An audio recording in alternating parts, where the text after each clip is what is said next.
Handumanan sa kaawit.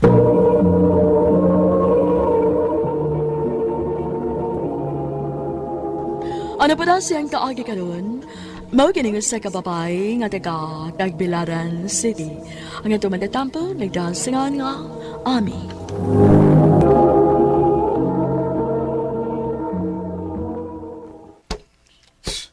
Para na itong pagkaon? Pasensya ka na. Huwag mo ko makapangumpra kagahapon. Kaya naglain ang akong lawas. Itlog lang, ubuat? Nga bago pa man taga gitagaan sa akong sweldo.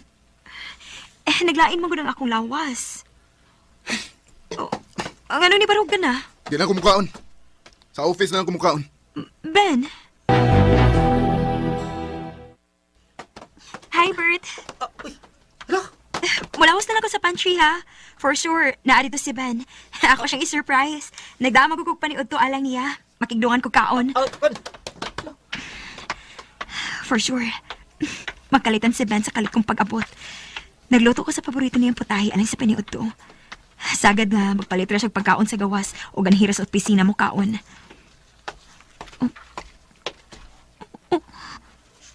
O sibot pa sa butini.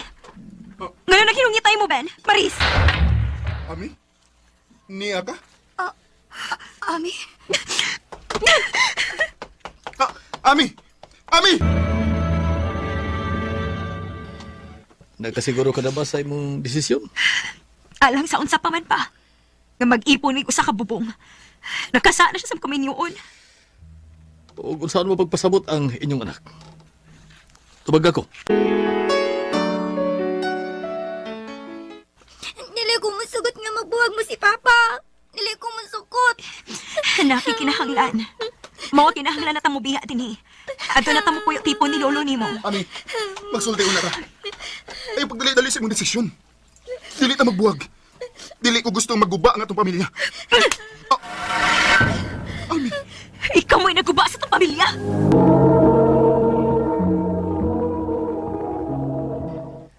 Naansab sa gawa si Ben, hubog. Namugos nga magisulti nimo pero wala ko pasudla. Pa, mas labing maayo mawa nimo pasudla. Dili taroy kasulti ang taong hubog. Ug bisan na naapa siya sa iyang tinaw nga pangisip, dili gihapon ko makiksulti niya. Ami! Magsulti una ta. Ano, nagsigit-singgit na. Magsulti una ta. Maluwi ka na ako. Bagar pa dag-om sa gawas. Maluwi ka na ako. Usaw na pag-abog. Mahal Sa mulakaw na. Ami. Masayluway tao to. Usaw pag-abog ano magkalakaw na na. Okay. Ami! Anawa na. Bibundak na yung uwan. Pawanan gina imong bana ron. Ami! Ami! Aming sige na, sige na. Ato siya. Kaya pasudla. Kusudli kay uwan sa gawas. Bundak na kay uwan. Ato ako. Mga tuog na ta pa. Mamawang na ta suga. Bahala na siya diha. Napaghapon si Ben sa gawas. Nagyaka. Nagpasinguan. I'm sorry, Ben. Gusto kong maluoy ni mo. Pero grabe ang kasakit nga imong gibuhat na ako. Imo kong gipasakitan. Ami! Ami! Mahal ka mo sa atong anak. Imingaw na kay ko ninyo. Ami! Ginoo! Huwag tangan sa panimot si Ben! Natumba siya! Uy, ginoo ko kainit niya. Taas kayong hilangat. O, pa, kinahanglan nga madana to siya sa ospital.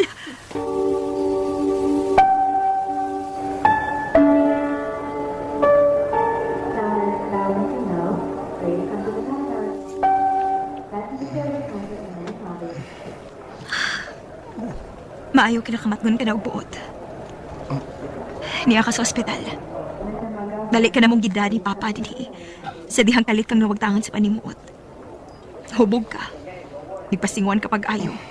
Huwag mao kininahimong resulta. Ni-shutdown ng imong lawas.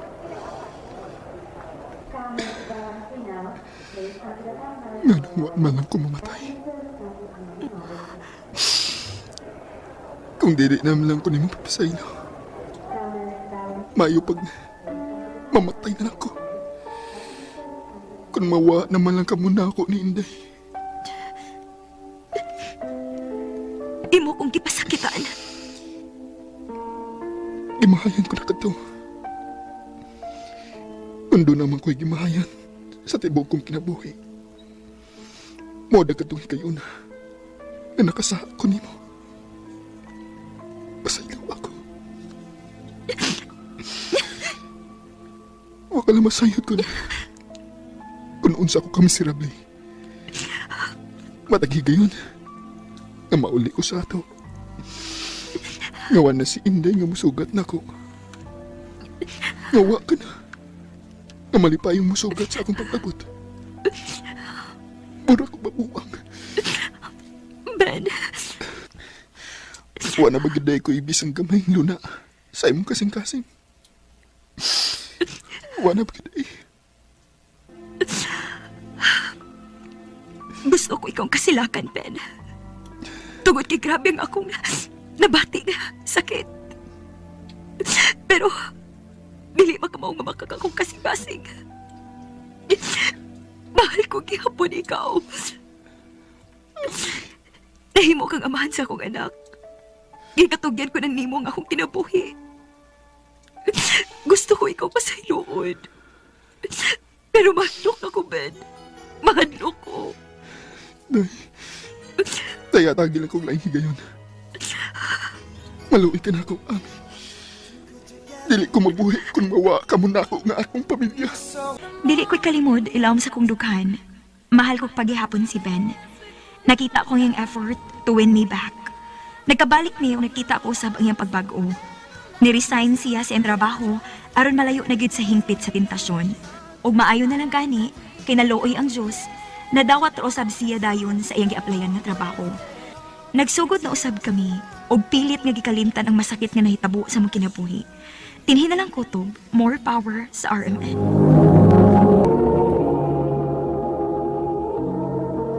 Mao kito mga ikalang kaagi ni Ami nga taga Tagbilaran City. Ang mga kaagi gibahatan og diwa sa radyo ni Miss Meriluna Tumulat ug gabos sa direksyon ni Priscilla Recanas. Kamusta mga ikala mga sukin ti paminaw kinasingkasing kong gidapit sa papada sa inyong nagkalain-laing kaagi sa kinabuhi nga naglibot sa sagawi. I-address lang ni ining tulumanon. Handimanan sa Sakawit Carol, RMN Production Center Studio, 3rd floor, Jose R. Martinez Building, Osmeña Boulevard, Cebu City. O baka ipada sa Handimanan official Facebook page. Hanggang sa sunod kayon, nagkasalamat sa inyong pagpaminaw. Maayong adlaw kaninyong tanan nga nagpaminaw karuning tulumanon, kini ang akong suliran. Ilabi na kaninyo Dr. Rene Obra o Attorney Elaine Bathan. Ingon man sa mga artista nga maghatag og kinabuhi ning akong suliran. Tawgalan ko ninyo sa pangan nga Lydia. Kaming duha sa akong bana nga si Bonnie ang nagasabot nga magsuwat ninyo. Pulos kami naa na sa hingkod ang pangidaron. Minyo ug may mga anak. Taga Inayawan, Cebu City. Punto legal kining akong suliran. Kabahin kini sa yuta nga among gitikad sud na sa 55 ka tuig diri sa Inayawan. Ako kini gipadaan ninyo aron among masayran kun dun na ba may paglaom o insaktong sulbad ning among suliran. Aron inyong hisabtan, ingon niini ang mga panghitabo.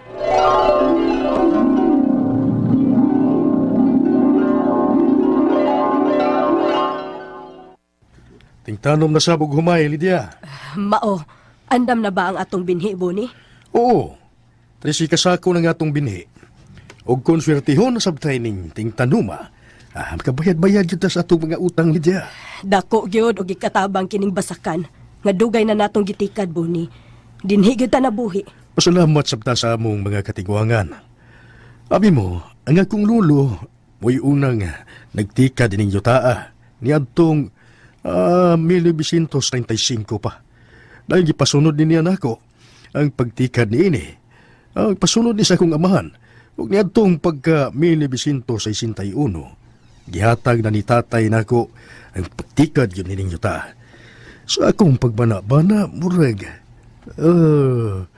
muna 55 na katuig na kong nagtikad ni maong yuta. Maong ampingan ug tikaron tagyod kining yuta. Aron malipay ang tagihan ni ini. Ug magpabilin pa kitang tenant ining yuta Angtod nga ato paning mapasunod sa atong mga anak. Unsa gani kagikan aning yuta abon ni? May decree na kininyo taan ni atong 1913. Ang total gyud sa gidakon ninyo taa kay 443,553 square meters. 44 ka ektaryang kapin. Ay may mi-apply na niini. Apan wa mahinayon. Maong gibawi sa gobyerno. Og pagka 1994, gibahin kini sa tulo ka bahin alang sa dunay ikasarang sa pag-angkon og yuta. Ug usa na niini ang igsuon sa akong lula nga nabahinan og 50,120 square meters. Kamaw kini nga tong gitikad. Unya, hain naman rong tag-iya sa duha ka bahin. Ay wa na. Ilang gi luti-luti ang pagpamarigya ning ilang bahin kaniadto. Ug gibaligya lang nila og tagpila ka libo antong panahon na. Ug ang mga nakapalit may tagsa-tagsa gyud ka titulo sa luti nga ilang napalit. Ug mauna ka ng mga dagkong bahay karon gikan sa Kugon ngadto na sa Inayawan. Apil na ka ng merkado ug simbahan sa San Agustin sa Inayawan sa parte sa maong yuta. Adto na ko sa atong basakan, Lydia. Na, sige, Bonnie. Aw, unsa man, magbaon ka? Ay, baon-baoy na unsa mo na siya. Kaduol ra na. Malantor magali nato ng atong basakan. Mupauli ako sa paniud to eh. Nahala, sige. Oh, uy, Bonnie. Unsa man ang mga dagkong truck na nagpaingon sa atong basakan? Uy, mga heavy equipments mo na. Mag-unsa man na sila diha. Uy, hala. May gihuwad man ka ng dump truck sa atong basakan. Uy, kabuang. Unsa man ang ilang gibuhat? Hoy! Hoy! Hunungan na ninyo! Adto na ko, Lydia. Magsusi ko, Lydia. Mukoyo ko, Bonnie.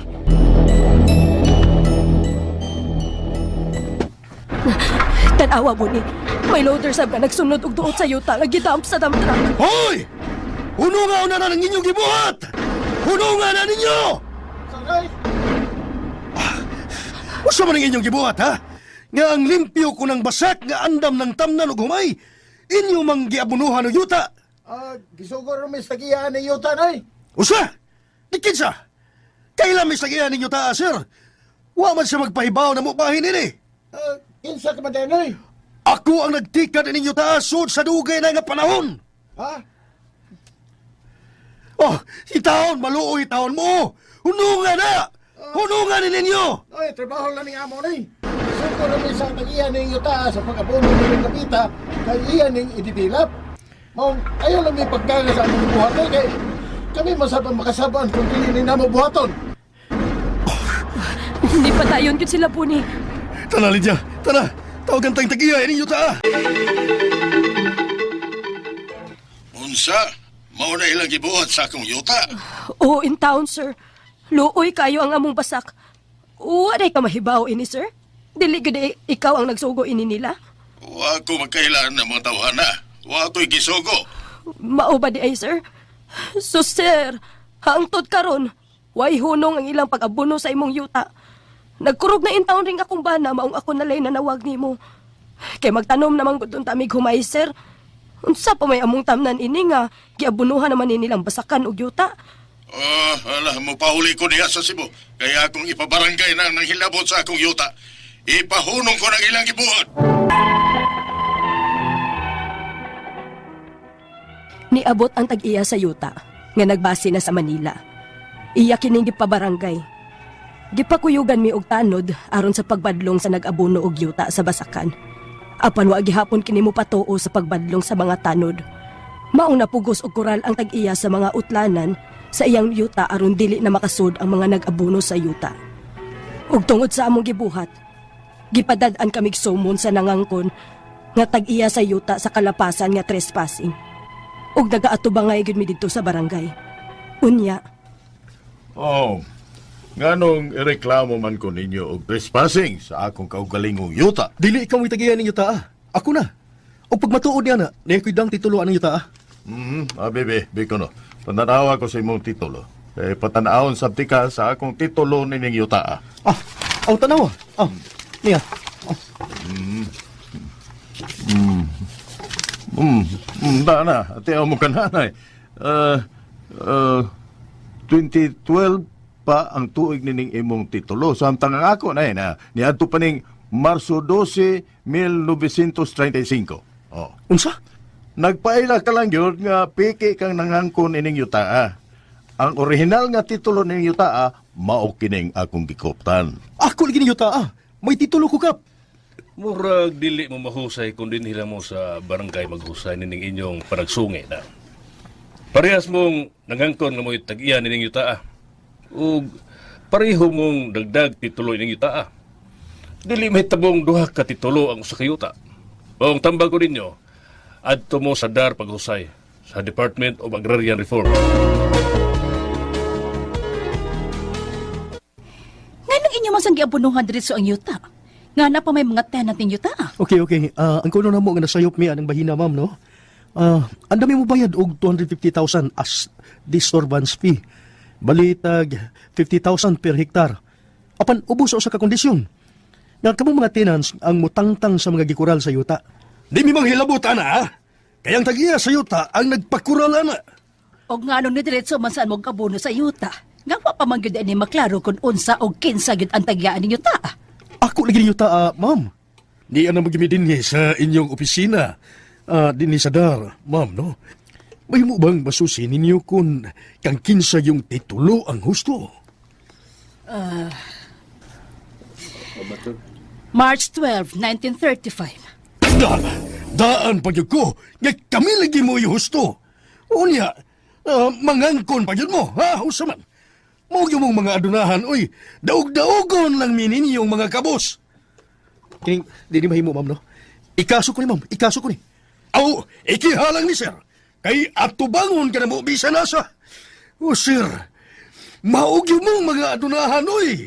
Salig lang mo sa inyong kwarta. Daog-daogon lang minin yung mga kabos.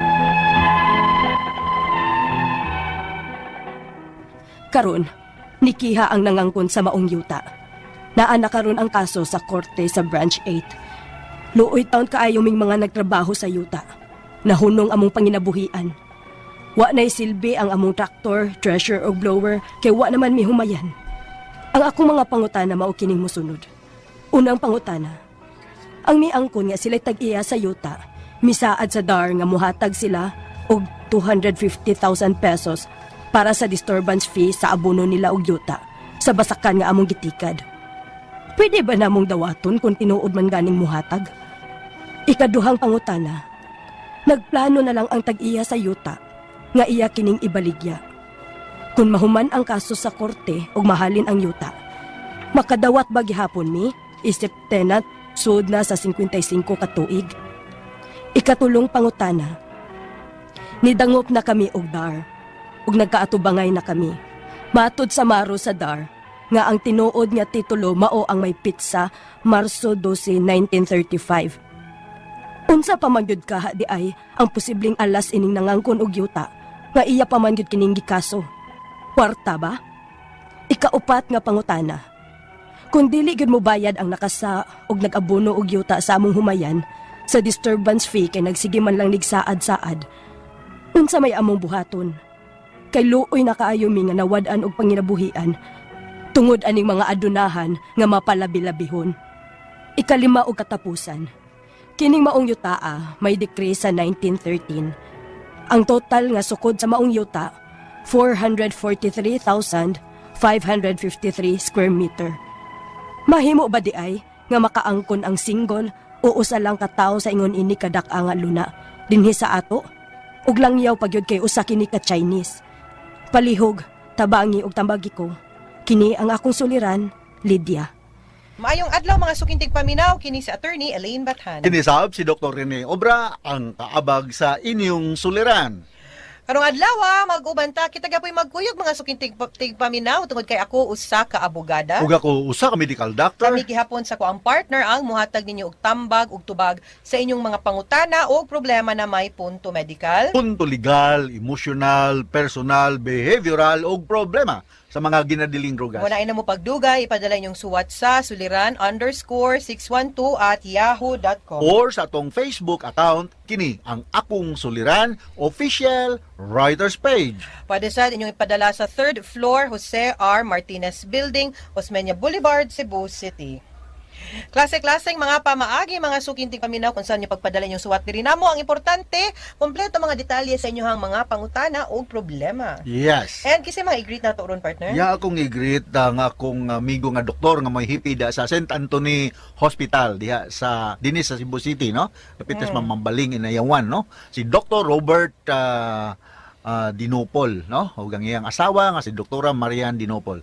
Mayong pagpaminaw. Di semestro to Roger Aligarbes diha sa Talisay City. Mayong pagpaminaw. Hello ninyo, no? Naman ato ang letter sender. Atong letter sender partner taga Inayawan dinhi sa Dakbayan sa Sugbo, si Lydia, senior citizen na siya partner. Yes. No? Punto legal, no? Punto legal ning problema ni Ma'am Lydia. 55 na katuig nga nagtikad sa 5 hectares nga yuta sa Inayawan, Cebu City. Humay ang tanom niini. Ang apuhan gyud ni Buni ang unang nagtikad ani adto pang tuig 1935. Dayon gipasa sa iyang amahan ug pagka 1961 sila si Buni ug Lydia ang nagtikad niini. 55 years na silang nagtikad niini. Ug sa kalit lang may kalit nga nag-abuno og yuta sa ilang basakan nga bag-ong nangangkon nga iya kining maong yuta. Gitawgan nila ang tag-iya gyud sa yuta. Nidangop sa barangay aron ipabadlong sa mga tao. Apan nagpadayon gyud ang pag-abuno og yuta sa mga basakan. Maong napugos sa pagkural ang tag-iya sa yuta sa iyang sa maong nga yuta. Apan gidad-an sila og summon for trespassing. Nag-atubangay sila sa barangay, wala sila mahusay kay may tagsa-tagsa silang gipakitang titulo sa maong yuta. 2012 sa nangangkon nga tag-iya sa yuta samtang Marso 2012 1935 ang nailhan nilang Buni nga maoy tag-iya sa yuta. Nilagop sila sa dar ni Saad ang nangangkon og yuta nga mubayad og 250,000 as disturbance fee sa kondisyon nga sila mga tenants ang mutangtang sa gikural sa tag-iya sa yuta. Wala sila musugot ug matod sa maong sa MARO or Municipal Agrarian Reform Officer nga ang hustong titulo mao ang may pitsa nga Marso 12, 1935 nga maoy gipkuptan sa amo nilang Lydia ug Buni. Apan padayon nga gipasaka og kaso ang bag-ong nangangkon nga tag-iya sa yuta ug naa na ang kaso sa korte sa Branch 8 karon partner, no? So mo na atong nabati gini sa drama. So unang pangutana, ang miangkon nga sila'y tag-iya sa yuta misaad sa dar nga muhatag sila og 250,000 pesos para sa disturbance fee sa pag-abono nila og yuta sa basakan nga among gitikad. Pwede ba namong dawaton kung tinuod man ganing muhatag? Nganong di man ninyo dawaton? 250,000 nakuha ng kurtaha pa If na? acceptable na sa inyo nga disturbance fee, maayo na gyud kayo na nga namoy makuha, no? Maski gamay tungod sa inyong kahago pod anang pagtikad ana nga yuta. And if willing sila nga mo hatag kay para lang mahusay ng inyong mga issues ug mga kaso para nako maayo gyud nga inyong dawaton na. Okay, maayo. Wa may nagdumilian basta gi-offer. Yeah, okay. Di man kamo nag-demand, no? Gi-offer man, no? Sa ikaduhang pangutana, nagplano na lang ang tag-iya sa yuta nga iya na lang kining ibaligya. Kung mahuman ang kaso sa korte ug mahalin ang yuta, makadawat paghihapon may isiptinan sulod sa 55 katuig. Kanang ang iyang pangutana nga makadawat baka sila og murag pahalipay or whatever. Pahalipay kani usually manggod kung kaso ba labaw na kung ang intention ninyo is mahuman na lang and then makighusay na lang mo. I-set aside man guna ninyo ang kwintada sa based on pila ka tuig, inyo na lang tan-awon kung unsa na lay pwede ninyo dawaton ug asa taman pud ilang pwede ma-offer og hatag ninyo. Di na nato ipkon ang 55 years kay magkwinta lisod na maguna nato pagkwinta labaw nagdili kamo wa pud may proof kung pag-compute ug pag-base kung pila sa gyud tinuod ang inyong na contribute ngadto isip tenant anang maong maong yuta, no? So mas maayog yun nga kung mahuman ang kaso kanang inyong giingon nga makadawat ba mo isiptan at magdepende kung unsay ruling sa korte Okay. sa inyo ha, no? So mao na itubag ni Attorney Elaine, no? So ikatulong pangutana, nidangop na kami og dar og naka atubang na kami matud sa Maro sa DAR, Municipal Agrarian Reform Office sa DAR, nga ang tinuod nga titulo mao ang pitsa Marso 12, 1935. Unsa pa man gyud kaha di ay ang posibleng alas ining nangangkon og yuta nga iya pa man gyung kining gikaso. Kwarta ba? Well, wa sa gyud takabaw, no? Kung unsa sad gyud rason nga nung mukihata kay kaniging pagkiha depende man usahay garbo, usahay katungod, usahay pagduso, pag-ipit kay para lang mabayaran gyud, mapugos og bayad kay hasol man gyud ni pungkiha, no? So depende wa gyud takabaw kung unsa gyud ang iyahang rason nga nung nang file sila kay kanira ba sila nangangkon na baya gyud ni sila imong ingon nangangkon na baya gyud ni yuta kung wa sila basihan then usahay na amang gyud uban maru-maro gyud di gyud na nato kalikayan nga kanang gigamit pud nila ba and giabusaran gyud pud ang balaod basig na mga connection pud no sistema correct so tan-awon pud ninyo and of course ang korte di man pud buta di pud bungol anang mga ingon ana nga klase nga kaso. Alright, so ikapat nga pangutana kun dili gyud mobayad ang nakasala og nag-abono og yuta sa among humayan sa disturbance fee kay magsige man lang nig saad-saad unsa may among buhaton kay luoy na kaayo mi nga nawad-an og panginabuhi tungod ani mga adunahan nga mapalabi-labihon. Unya kaning inyuhang gipangayo gyud no kay ang sa inyuhang kaso gyud ang importante man gyud nga maghuwat gyud ta kay naa naman gud ni siya sa court wa ta kibaw og unsay ruling sud sa korte ani magpaabot mo kay naa naman to dito unless willing lagi mo mudawat atong gi-offer kanang iyahang giingon nga disturbance fee no kay para mahog nga mag-settlement na lang pero kung dili gyud gahi gyud muhuwat gyud ta kung hangtod unsay final verdict sa korte. Okay, ikalimaw katapusan nga pangutana. Kining maong yuta may decree sa 1913. Ang total nga sukod sa maong yuta is 443,553 square meters. Mahimo ba di ay nga makaangkon ang single o usa lang ka tawo sa ingon ini kadak-on nga luna dinhi sa ato ug langyaw pagyud kay usa kini ka Chinese. Ang ako ni bala na partner, ang usa ka hektarya is 10,000 square meters, no? This one is 443,000 plus. Dakuha ning yuta pila ka hektarya ni. Pitig yung dakuha Dakuha ning hektarya, usa ka barangay. Correct. pitig yun ning dakuha unya. Ang ingon nga naanay decree ang pagsukod no sa dakuha ning yuta. Dako kay ning yuta. Wa man gud takibaw gyud pud kumitag maka single out ba sa Chinese ang complainant ang yuta wa gyud kabaw kung unsa gyud ang proof nato nga siya yung usa ang tag-iya ng yuta depende like I said depende gud unsa ilahang mga dokumentong mapakita o magpruba nga sila tag-iya ng yuta giunsa nila pagkahimong tag-iya ng yuta nganong moingon sila nga sila tag-iya ng yuta akiwa man sa takabaw gyud pod dili man po na totally impossible pod nga tag-iya siya 44 ka hektarya 443,000 square meters man. So that's about 44 hectares. 44 hectares, no? Okay, 44 hectares. Dili man ang imposible pod. Na nakatag-iya pod anak nga yuta, no? But then again, ang pag-prove gyud nato ana, kani manggod na manggod pod ni sa court and ato lang yung paabuton kung unsa nagyud ang results anang maong kaso, no? Paabuton nato gamay. Warning lang kay napamanis Regional Trial Court mo adto pa ning Supreme Court mo dagan pag gyud pipila ka tuig ning kasuha, okay?